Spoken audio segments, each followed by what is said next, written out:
So I think the Relocate Awards and awards like this are extremely important.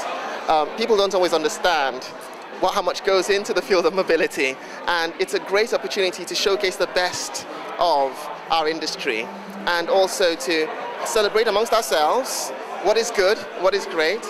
It motivates, it inspires, and it educates for those who don't know about all the aspects of what we do and what is good about what we do. So I think it's really great that we have these things. Thank you very much.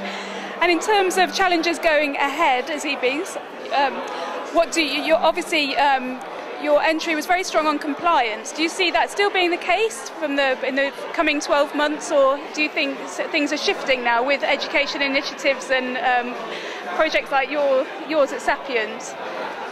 Well, I think compliance will always be an issue, and the only way you can remain on top of things is by keeping compliance an issue. Because if you don't, then things will slide. Because a business typically is not thinking compliance, mobility, it's thinking profit, typically. And profit and compliance are not necessarily always going hand in hand, and sometimes do seem diametrically opposed. And so it has to always remain an issue, especially a company that's growing as rapidly as ours is. One has to always keep an eye on how to grow, how to scale, and yet keep compliance central to the mind of the business, and also ensure our systems develop and evolve to meet the challenges and additional compliance challenges brought about by growth. Brilliant. And that's just reminded me, I remember from the presentation how another impressive point in the entry was how you spoke the business's language. You made it very much, about the business and not kind of a niche. It's very much.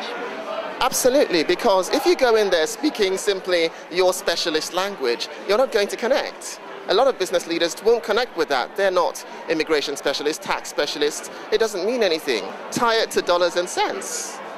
Then people see what you're talking about. Tie it to, jail time. People understand that.